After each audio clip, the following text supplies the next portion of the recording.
Dicho eso, vamos a la parte, o retornamos a los paneles, y tenemos el gusto de presentar al moderador de este panel, que va a ser nuestro querido Andrés Grasso, un ex integrante de la organización, que ahora lo abusamos. Andrés le va a presentar el panel de nutrientes para sistemas sustentables a nivel regional. ¿Qué hay de nuevo, viejo? Bueno, buenas tardes a todos. Espero que hayan tenido un almuerzo agradable. Después del almuerzo nos agarra la siesta. Así que esperemos que los referentes que nos van a contar qué es lo que está sucediendo en las diferentes regiones con el manejo general del cultivo, pero en particular de la nutrición, nos mantengan bien despiertos. Bueno, entonces lo que vamos a hacer ahora rápidamente es contarles qué es lo que vamos a ver. Como dijo Fernando, tiene un título un poco desafiante en esto de qué hay de nuevo viejo en los sistemas sustentables. La idea que cuando empezamos este panel es convocar a los referentes de cada una de las regiones agroecológicas donde producimos cultivos de grano en nuestro país, y lo que queremos es que nos cuenten cuál es el estado de arte del manejo del cultivo referente de cada región, y si nos pueden contar también cuál es el desafío que ellos ven o cuál es la limitante para crecer en productividad dentro de este paraguas que nosotros llamamos sustentabilidad. Y obviamente, si no nos lo cuentan durante la presentación, después en la pregunta le vamos a decir, como dijo Fernando ayer cuando arrancamos, cuáles son los desafíos para esta campaña agrícola y las particularidades para cada una de esas zonas. Así que rápidamente lo que voy a hacer, como venimos haciendo en todos los paneles, por uso de tiempo, los presento a los 6 rápidamente y ya empezamos con el primero, que es Nicolás. Nicolás Staringer, que trabaja en la Facultad de Ciencias Agropecuarias de la Universidad Nacional del Nordeste, es ingeniero agrónomo, tiene una maestría de suelos y nutrición de plantas en El Dorado, en Brasil, Nicolás, y es profesor de la Cátedra de Manejo y Conservación de Suelo y desde el 2020 es coordinador técnico de la Red de Nutrición de Cultivos del Norte Argentino para APRESID. Después de Nicolás va a venir Miriam Barraco, que trabaja en INTA General Villegas. Miriam es investigadora en manejo y fertilidad de suelos del INTA General Villegas, es magíster en la ciencia del suelo por la UBA y realizó estudios de caracterización de indicadores físicos y químicos de los suelos y es una gran referente del oeste de la provincia de Buenos Aires. Miriam, gran trabajadora, tiene y conduce numerosos ensayos de nutrición y manejo de cultivos.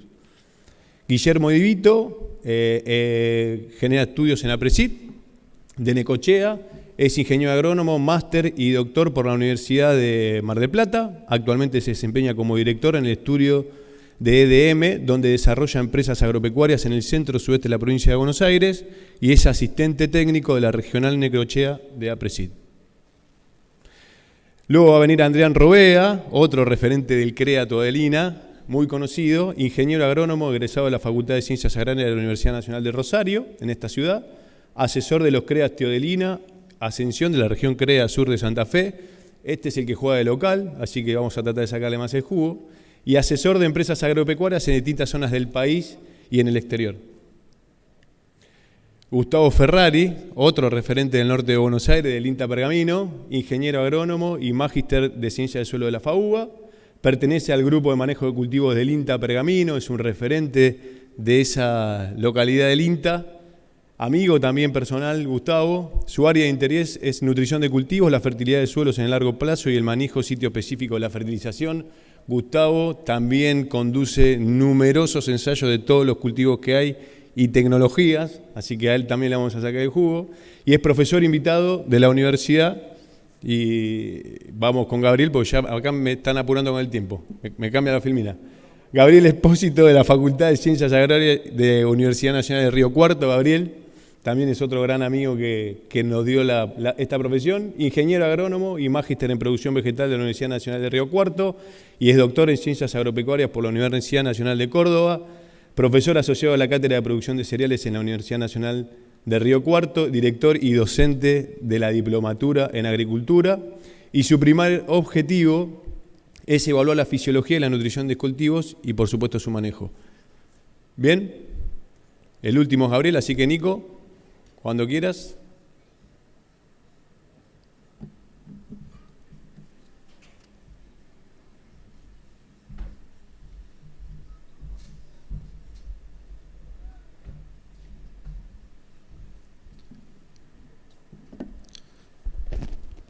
Buenas tardes.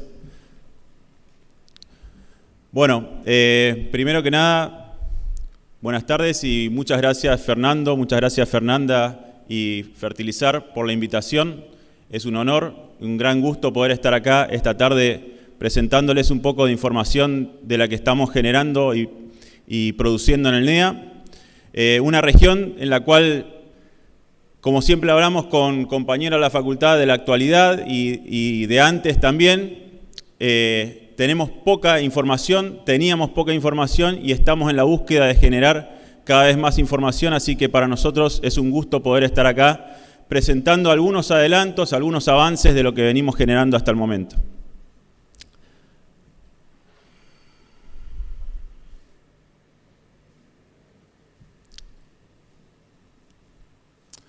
Bueno, en la tarde de hoy lo que les voy a presentar como tema principal es avances en fertilización nitrogenada en maíz en el NEA. Básicamente este tema es la base de una red de ensayos de nutrición en maíz que estamos trabajando desde la red de nutrición de cultivos del norte de APRESID y desde un proyecto de investigación que tenemos en la Universidad Nacional del Nordeste. Además, les voy a mostrar también que voy a presentar un par de tópicos, un par de temas de cuestiones que creo que es importante que tengan presentes de lo que nos está sucediendo también en el NEA. Esta presentación y la parte más importante de todo este trabajo lo hemos realizado en conjunto con el doctor Javier Fernández, ex alumno de nuestra facultad de la Universidad Nacional del Nordeste, que actualmente está haciendo un postdoctorado en la Universidad de Queensland y formó parte del equipo de Ignacio Ciampiti en Kansas, y junto con Suyay Almirón y con Andrés Madías de APRESID, a quienes también les agradecemos muchísimo por todo el trabajo que venimos realizando en conjunto y por justamente coordinar de forma general lo que es la red de nutrición de cultivos del norte. La hoja de ruta que voy a seguir es básicamente la siguiente. Primero presentarles en términos generales en qué consiste esta red de nutrición de cultivos del norte argentino, ¿sí? Una red que comenzó en el año 2020.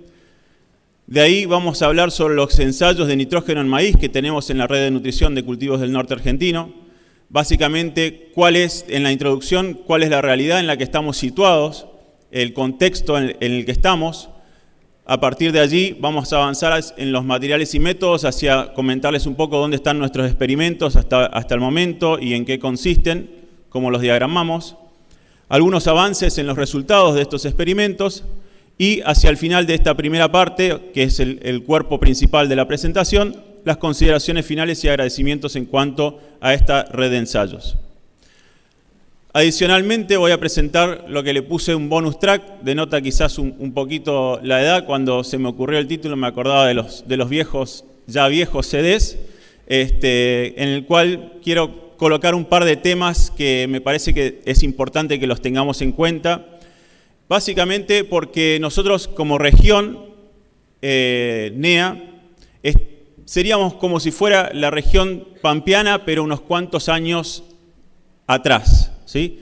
Entonces, algunas de las cosas que les comente quizás les suenen familiares y algunas de las cosas, algunos de los temas que les comente son distintos por el tipo de región, por el tipo de biomas que tenemos y algunas de las cosas son comunes que lo vamos a ver también hacia el final de la charla. Bueno, antes que nada comentarles qué es esta red de nutrición de cultivos del norte argentino de APRESID. Les comentaba al principio que nosotros desde la región NEA tenemos una gran demanda desde el momento que fuimos estudiantes de agronomía en la facultad por tener datos locales. Y esta es una gran demanda que afortunadamente el día de hoy se ve plasmada, por ejemplo, en un efecto contagio muy importante y muy positivo para poder generar, por ejemplo, una red como esta. En esta red básicamente tenemos distintos actores.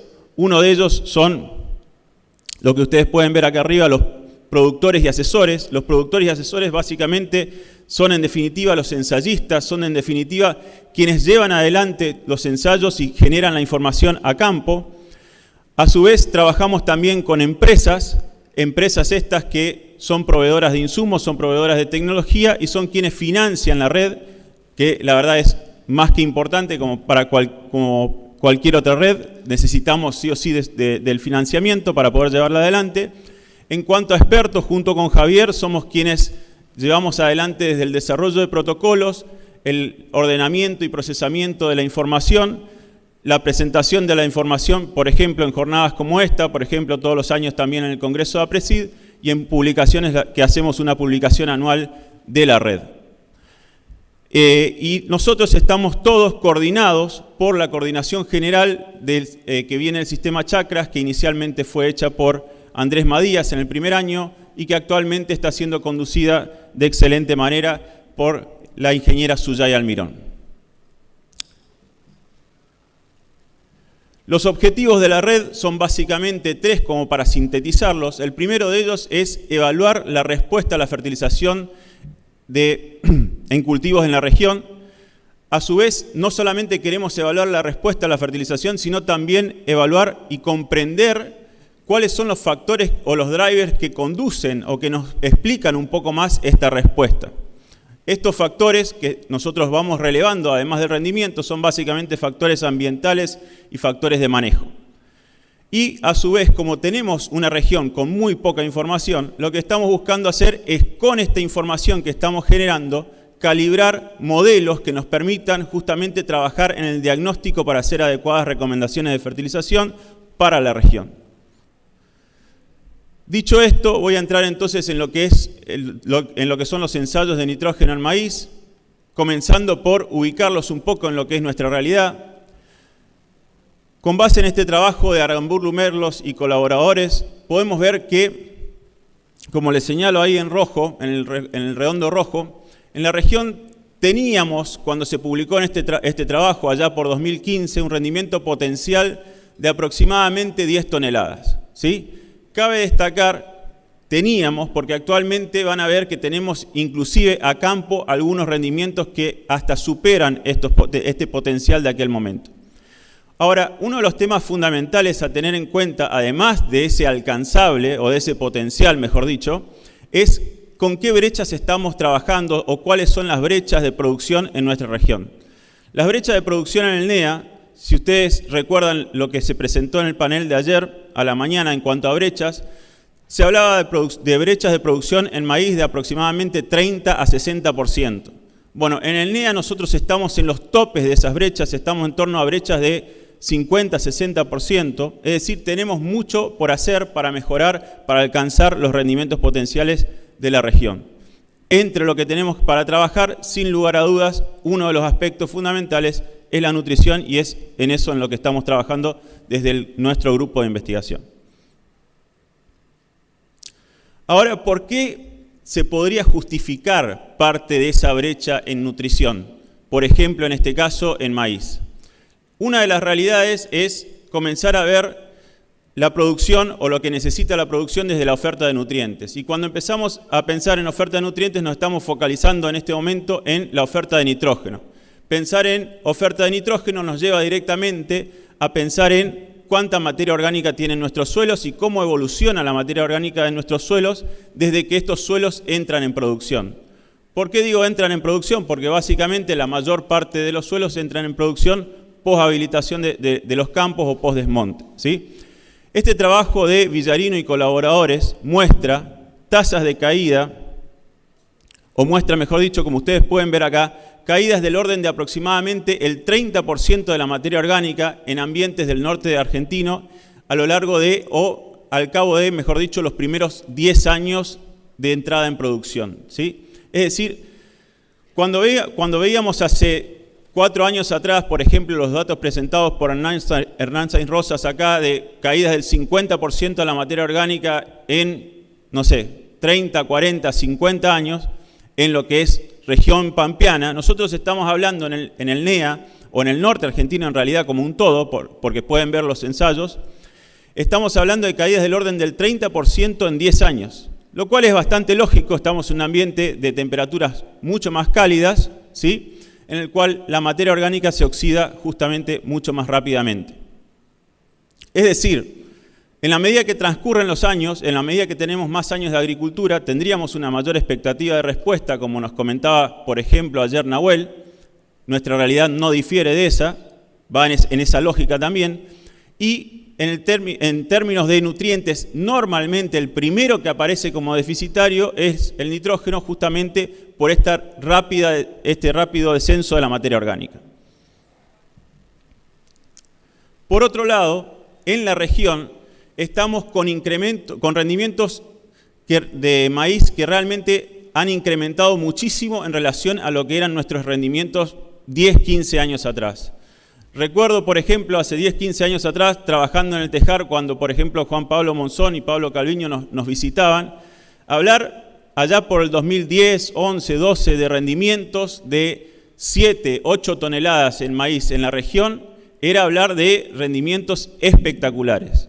Actualmente van a ver que nuestros rendimientos están bastante arriba de esos valores, y un ejemplo claro de esto es el que les traigo acá con datos de la empresa de la empresa GD del campo Los Gatos, que son aproximadamente 2.600 hectáreas. Si ustedes ven el primer grupo de campañas, es decir, de la campaña 2009-10 a la campaña 16-17, ven un promedio de rendimiento en esos años de 6.800 kilos. Promedio excluyendo ese año paupérrimo de alrededor de 2 toneladas, ¿sí? Hasta ese entonces, esta empresa, que por ejemplo es considerada una empresa modelo en la región, una empresa que trabaja en la vanguardia de la tecnología en la región, fíjense que era 0% de fertilización, y en realidad era un escenario muy común, porque la mayoría de las empresas que probaban inclusive fertilización nitrogenada, muy pocas encontraban respuesta, entonces era una práctica poco adoptada. Fíjense que desde la campaña 17-18 hasta la última campaña, la 21-22, porque todavía no se ha trillado maíz en la presente campaña, podemos ver un rendimiento promedio de 8.300 kilos si juntamos estas últimas 5 campañas. Y podemos ver también en una empresa, como les digo, como es esta empresa que lleva la vanguardia en la región en cuanto a tecnología, adopción de tecnología, vemos también un uso creciente de la fertilización, inclusive al día de hoy ya es una práctica habitual en el 100% de los lotes de maíz. Es decir, tenemos por un lado oferta que se va reduciendo de nitrógeno y por otro lado cultivos cada vez más demandantes, justamente por productividades cada vez más altas. Y a su vez, si vemos este excelente trabajo que comentó ayer Adrián, que hicieron de este metaanálisis de casi 800 ensayos a nivel nacional, vemos que es un trabajo espectacular y en el cual seguramente muchos de ustedes, investigadores que están hoy acá, contribuyeron generosamente con sus datos, cosa que no muchas veces sucede, así que es para destacar también, y que en este set de datos, que realmente es muy interesante y es muy grande, no hay prácticamente más que un ensayo en lo que es norte del país. Razón por la cual hay un vacío de información relatado, por ejemplo, en este trabajo que se tomaron muchísimo tiempo para relevar toda la información disponible en cuanto a información disponible o existente en la región.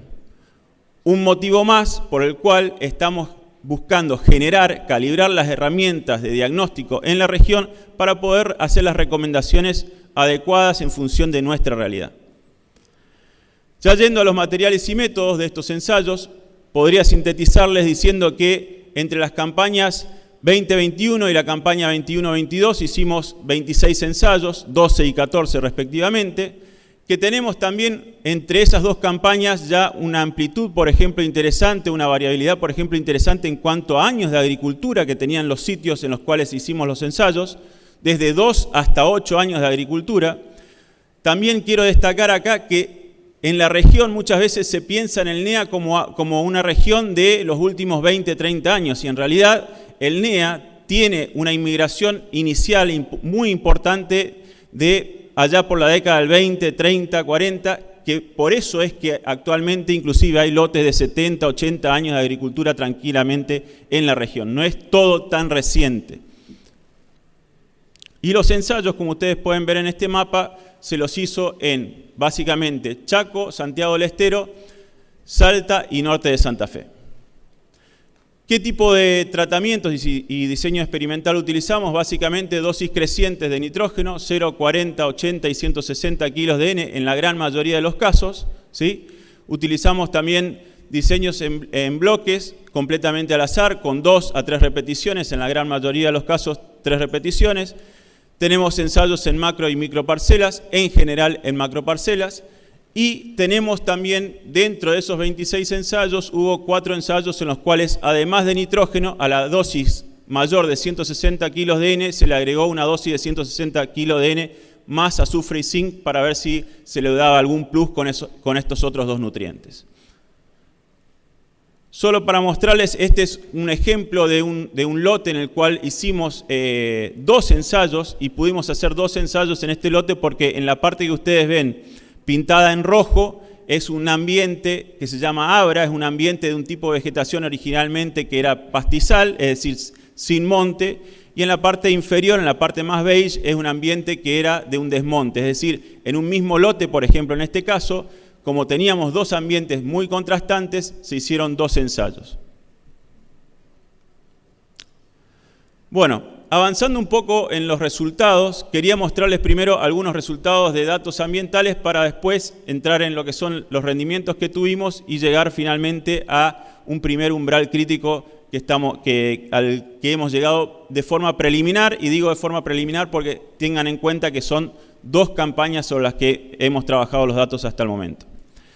En cuanto a, por ejemplo, un dato interesante a relevar, que es el de cobertura inicial, para nosotros, si para ustedes, digamos así, en la región pampeana es importante la cobertura, en el norte ni hablar, es muchísimo más importante justamente por las condiciones mucho más altas de temperatura que tenemos. Entonces, la primera campaña pueden ver que tuvimos una variabilidad más importante en cuanto a datos de cobertura, ¿sí?, en la campaña 2021, y que el 50% de los datos estuvo por debajo de un 25% de cobertura. Es decir, en general tuvimos la mitad de los lotes más pelados.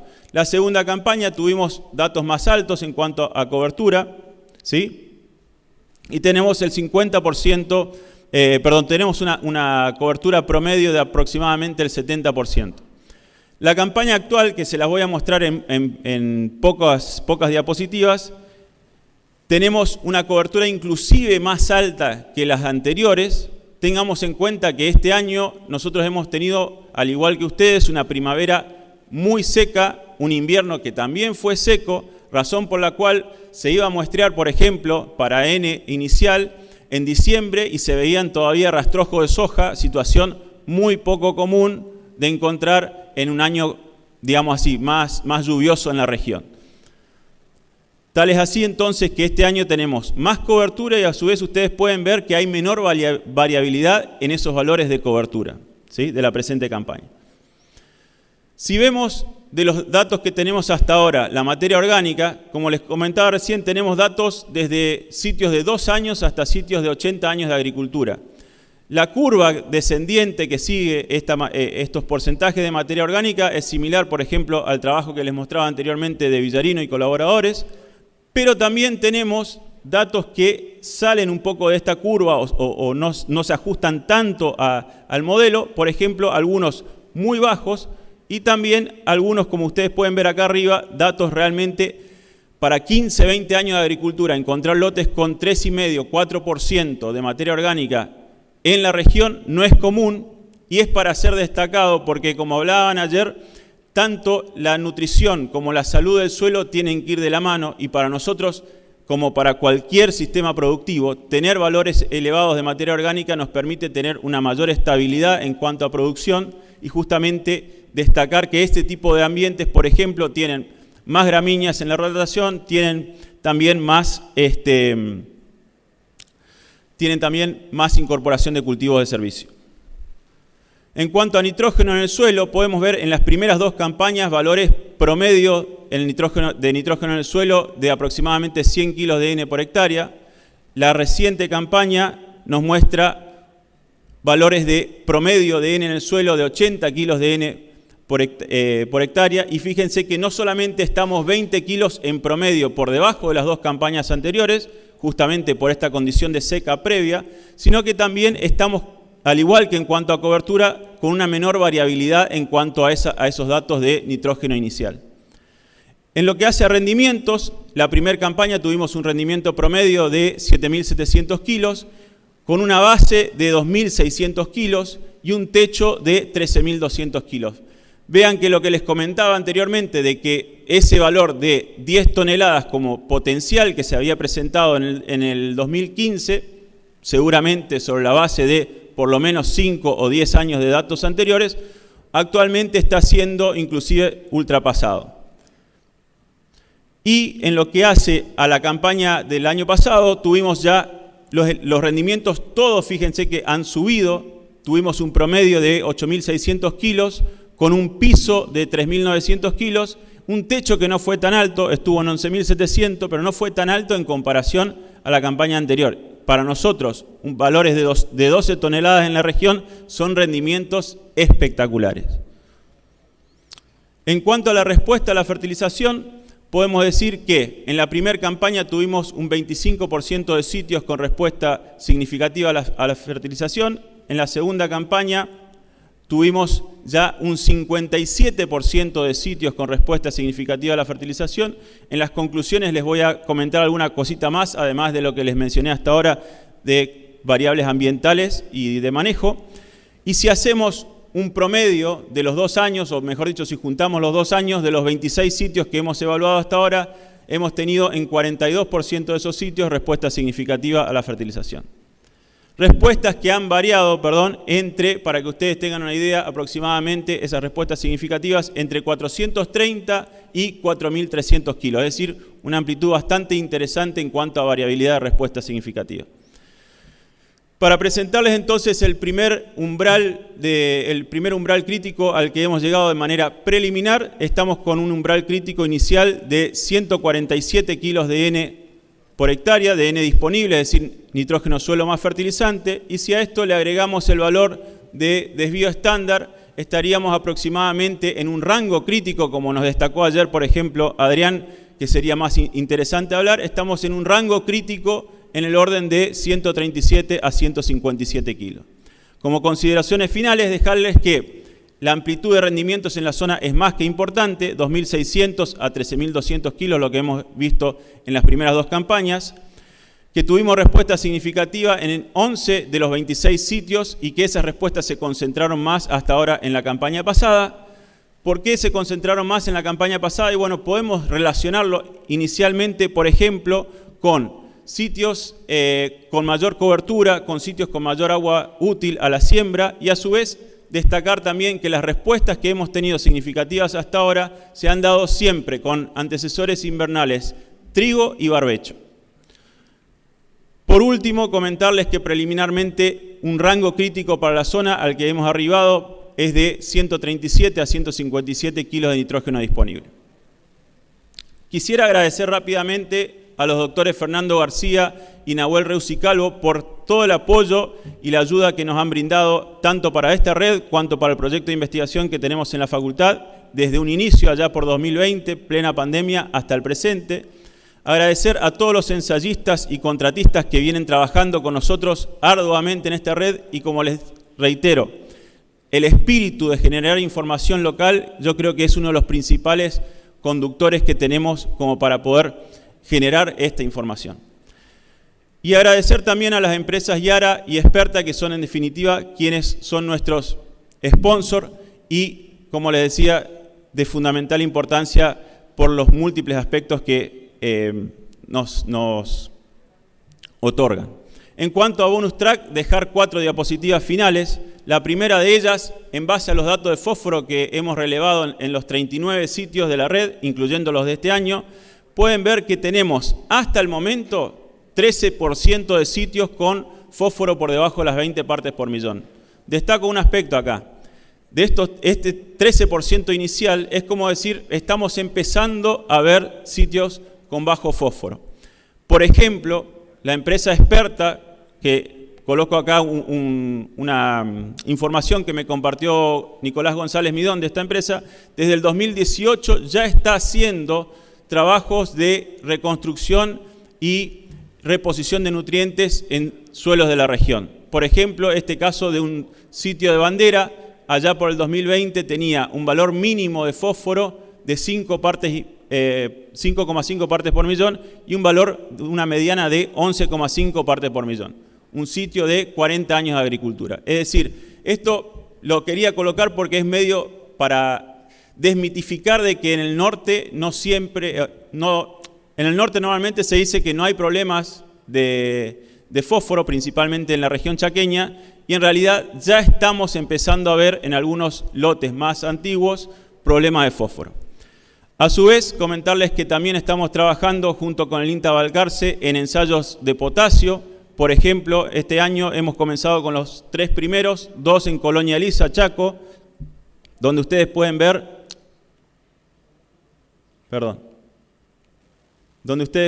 que tenemos valores en el Chaco de aproximadamente 160, 180 partes por millón, es decir, nos estaríamos ubicando inicialmente en el rango crítico que comentaba ayer Juan, y valores en corrientes mucho menores, en torno a las 70 partes por millón para abajo, ¿sí? Pueden ver, por ejemplo, esa hoja de soja es de un tratamiento de 100% de reposición de potasio y sin embargo está con síntomas de deficiencia de potasio. Por último, antes de cerrar, quería dejar 2 mensajes más. Uno es que en la región estamos viendo el avance de la agricultura sobre suelos realmente de una fragilidad más que importante. Si comparamos este mapa de años de desmonte con suelos que tenemos en la región, vemos que en los últimos años, es decir, desmontes más recientes en color verde del 2017 a la actualidad, se están ubicando, por ejemplo, en una región en la cual tenemos entisoles, es decir, tenemos suelos arenosos en la región, suelos que difieren completamente de lo que normalmente estamos acostumbrados, de que son suelos más limosos, suelos que tienen, por ejemplo, para arrancar en el orden de las 30, 40 partes por millón de fósforo, suelos que, como les mostraba en la diapositiva de nitrógeno disponible, había un puntito arriba en la segunda campaña que decía 300 kilos de N inicial. Bueno, 300 kilos de N inicial es un lote de 2 años de agricultura en un suelo arenoso, que justamente si nosotros no trabajamos en cuidar de meterle una rotación más intensiva en cuanto a porcentaje de gramíneas, por la fragilidad de estos suelos se nos van a degradar muy rápidamente si no lo tenemos en cuenta como un manejo diferenciado. Y por último, agradecer a Fertilizar y al INTA por confiar en el equipo de nuestra facultad para poder hacer el muestreo de relevamiento para lo que es la zona NEA. La verdad que fue un gusto para nosotros. Cuando vine acá por primera vez en el 2019, Hernán Sainz Rosas presentaba el último mapa de suelos de relevamiento que habían hecho y nos fuimos de acá pensando qué bueno sería poder hacer esto en el norte del país. Bueno, el año pasado hicimos los muestreos, Hernán nos ha comentado de que estamos bastante adelantados, están bastante adelantados en cuanto a los análisis, así que un gusto haber podido muestrear estos 116 puntos en la región, 8.400 kilómetros, porque es una región bien amplia. Y bueno, quería dejar este mensaje y quería dejar el agradecimiento a todas las personas que desde la facultad, desde el INTA, desde el CREA, desde distintas empresas, contribuyen para que estemos generando esta información en un lugar que, como les decía desde el inicio, tenemos un vacío de información bastante importante. Muchas gracias.